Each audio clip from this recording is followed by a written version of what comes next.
Forgot my mic. What's up, y'all? Mind Games Uncut Podcast Pop Up Live. Yeah, got my I got my tank top on. Yeah, we here, man. We here. Just a little short, quick pop up live because I didn't get on earlier. Been getting ready for tomorrow, and I don't know why am I always time I get through this live. These doing headphones. I don't know why I be.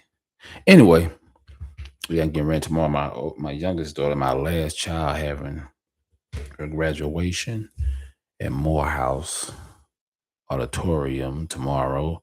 I'm glad it's going to be early. Early the better. Get it done, get the diploma, and start her new life. You know what I'm saying? And I'm proud of her and all my kids.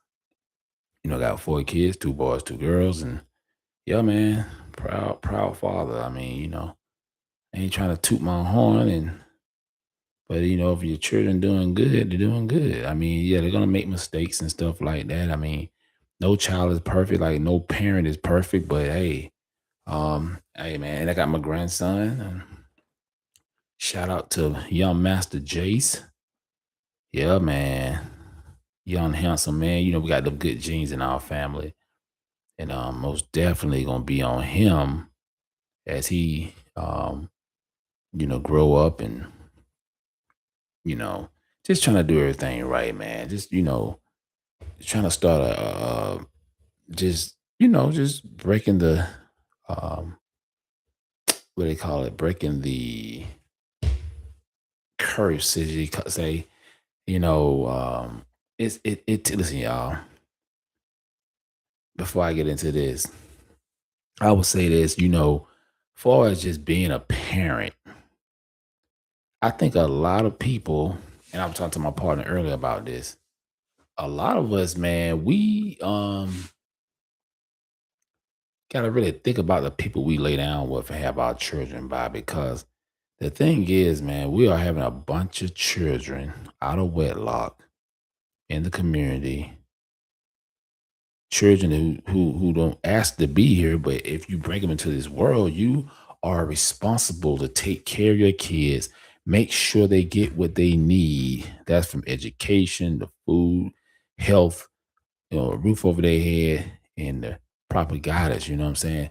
Get them, set them straight for the next, for the future. As them growing up, we just have babies, but we ain't really, you know, set a foundation for our children as a whole.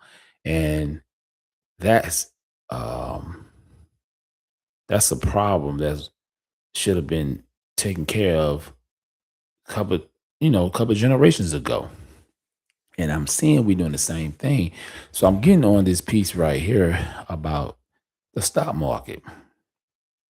It's amazing to me that so many people are talking about the war, talking about Trump, talking about the Democrats, talking about liberals, conservatives, all that. 'Cause, I'm on TikTok when I do get on social media. If it ain't on Facebook, people like, you gotta go vote. Da, da, da, da, you gotta go vote. Vote is early and matters. They're gonna set us back Jim Crow, and we're gonna be back as slaves, picking cotton and indigo and tobacco and all that craziness. Listen, y'all, they this is a distraction. Oh yeah, and the new virus that's on the cruise ship. Come on, man. Come on, y'all. Really? Really? Guess what? People are making money out here. My stocks is doing good. My ETFs are doing good. I know people that's trading and making money right now. You know what I'm saying? Stop falling for the BS, y'all. So I'm gonna pull this up real quick. Hold on. So I asked the question, why is the stock market doing so good, but we at war? The stock market is performing strongly in 2026 despite the Iran conflict due to a massive AI driven tech rally. Strong corporate earnings growth 28% reported versus 13% forecast, and a buy the dip investor mentality. Markets are focused on long term profits over geopolitical uncertainty, with the U.S. economy's resilience as a major energy exporter supporting high value valuations, stock valuations. Key factors driving the market.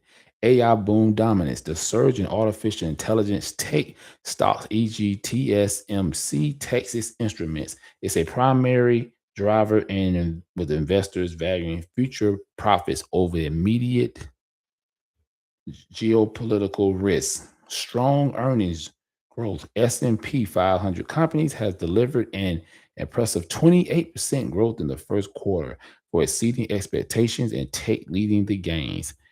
By the dip mentality, investors, particularly retail traders, have learned that geopolitical shocks are often temporary, leading them to buy stocks during initial dips.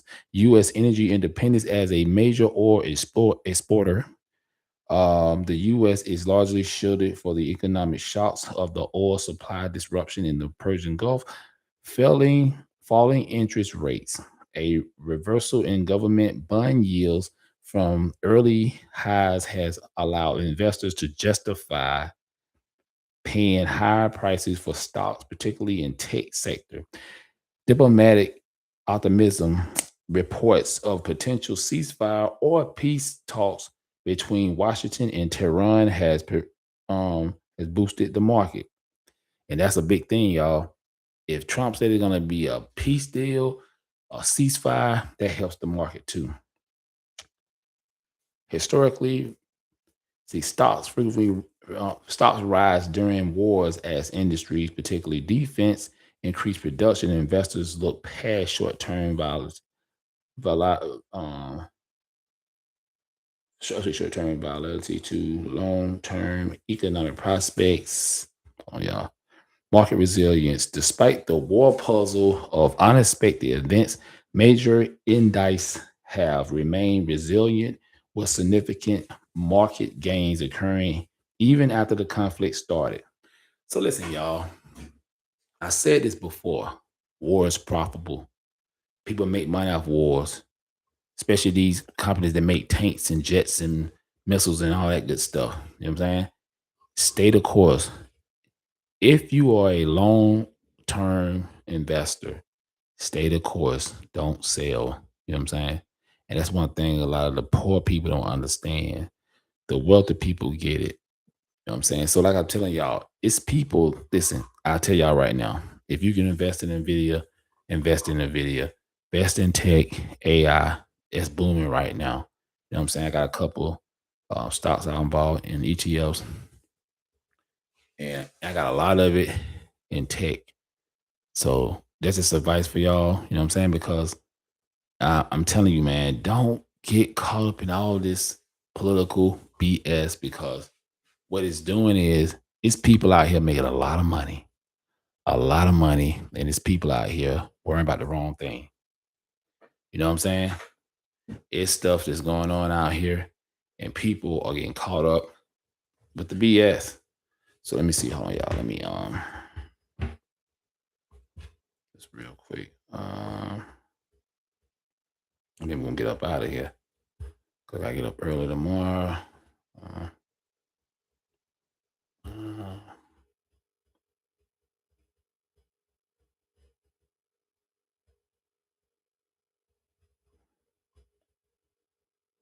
see,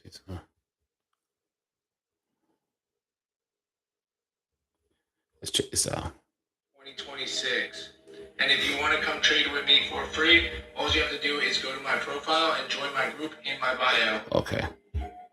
We're going to do all that.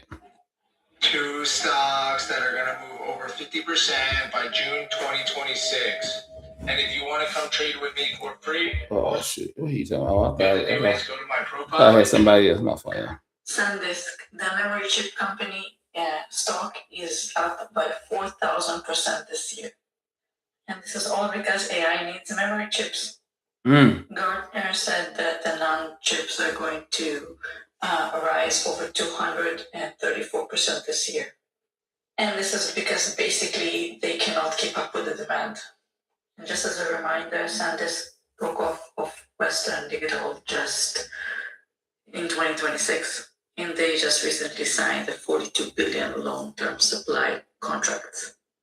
And again, the demand is just going to increase because every AI server needs a flash storage. There is a tectonic shift on focusing on the hardware powering AI. And this is truly just the beginning. Yeah, man. Yeah, I'm telling y'all, invest in AI, in chips. And I'm hearing that allegedly Elon Musk is working on a chip trying to compete with Nvidia. Now, I can't wait because I'm gonna jump on that. That being said, y'all, we out of here. Peace.